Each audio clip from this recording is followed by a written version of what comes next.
What's up, guys? This is Hot Brass 223 here, and this video is mainly going to be about the two weapons that I shot in the previously uploaded videos. So if you haven't checked those out, go ahead and check them out now, because those will be up before I put this one up. So go ahead and check them out before you watch this video. Now, for the first weapon that I was shooting in the video, not the first one, I don't know which order I'm going to put these up in yet. Honestly, this video is happening before I put them up, but you know, you'll see this one after. But we'll go ahead and start off with my Remington 700 30-06. Great gun, I love it to death. We're going to go ahead and get into some of the accessories and attachments that I have on it. So let's go ahead and get that started. Okay, so first with my Remington 700 30-06, I would like to start with the scope I have on it, which is a Vortex Crossfire 2. It is a great scope. I have nothing bad to say about any Vortex scope, realistically. They're just great scopes all around. The one thing that I love about it is if you're going from temperature to temperature, say house to outside really cold, or really cold house to outside really hot, humid weather and everything. Excuse me. It's a fog resistant scope. All of them by Vortex, I'm pretty sure, are fog resistant. But excuse me, I had a little bit of a hiccup there. I'm trying to talk. I don't know. But I love the fog resistance. You can go from temperature to temperature, and nothing's gonna happen to the scope. I love it. One of the best things I think about that scope, besides the 3 to 9 times zoom, is how clear it is. That scope is really clear. I love the way a Vortex scope is set up. Onto the bipod that I have. It is an Acesories swivel bipod. You can find them at any gun shop, Amazon, any website that sells weapon accessories. They're pretty common to come by. They're fairly expensive. They come in at $179 to $200.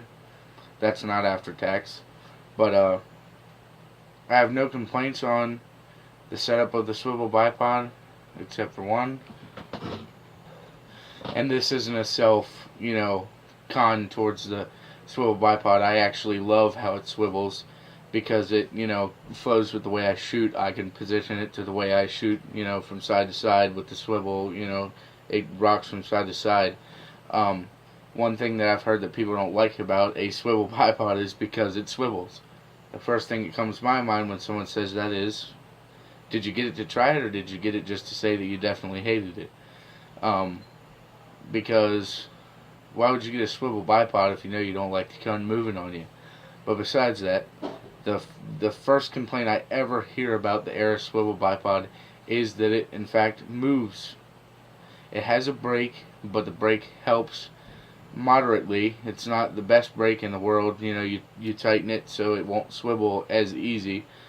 Mine's at about a mid setting to where it swivels if I put a good amount of force on it. Just because I like to be able to move in position to the way I like to shoot. A lot of people don't like it because if they flinch before the shot, like people get scared before the shot and they flinch, it'll throw off your shot. That's just people starting out. Like my sister, she's starting out. She needs something that's very stable, so a bipod that does not swivel or move, because she's getting used to the flow of the weapon and the way it the recoil and everything. So if she flinches, she doesn't need something that's going to move on her. That's a good way to start. You start with something stable, firm, and solid, so you can make sure that you get used to the shot, and then you progress and get what you feel more comfortable with. Start out light and get some more advanced stuff. So on to, that's the 30-06. Got the Hogue gray stock, the Acesories swivel bipod, and the Vortex Crossfire 2 scope. Now we're going to go ahead and jump onto the AR-15 that I was shooting in the video, so let's get on that. So my AR-15 was of course bench built by my father. He built it from part by part all the way up. So the first thing is, it's a Delton mil-spec AR-15. It's mostly Delton. It has a mid-length, oh, it'll come to me. mid-length bolt. It has the M16 bolt carrier and a, dang, I forget what. Oh, it has the standard mil-spec foregrips on it, or the forend, whatever you'd like to call it. It also has a Redfield Counter-Strike red dot to green dot scope on it. No zoom, it's just standard red dot, green dot. I love that scope. I love that red dot, I should say. It is a scope, but I love the red dot. It's fairly expensive. It's $230 to $250-ish price-wise, and but it's definitely worth the money. It's definitely worth the time. I also have a well, that's basically it attachments wise on it. I already told you some of the internal upgrades, like the M16, the M16. Damn, I keep the names just keep slipping from my head. You already know what I said earlier though, but that's basically it on the AR. I don't really have too much on it right now. I plan on upgrading it a little bit more, changing the foregrips definitely. The standard mil specs aren't bad. You know, they're really comfortable, but I really would like to change it up just to, you know, style it up the way I like it, you know. It's a beautiful rifle now, as you see in the video, but, you know, things are going to change on it eventually. Just because, you know, I kind of want to, you know, keep going with it, you know, express myself through the gun and everything, and get a some custom foregrips and everything. Thinking about going with a diamond head one. There's multiple of them, so don't hold me to a certain name. I just really like their products. You know, it is a heavy barrel. I have the assault model, you know, obviously with the M16 attachments inside of it, internals I mean. So obviously it's an assault to mid-length, you know.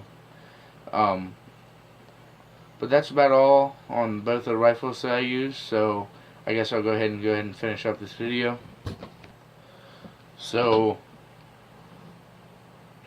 what I'm going to finish this video with is simply, if you know, if you want some suggestions or you want to see any of the weapons that I shoot or have, go ahead and drop a comment below what type of video you want to see of which weapon.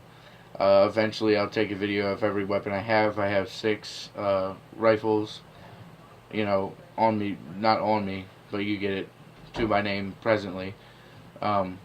So I've got a little bit of room to work with, different types of guns, different styles, from 22 up, you know, 22 caliber up to 30-06 and, you know, 12 gauge shot, and you know, everything like that.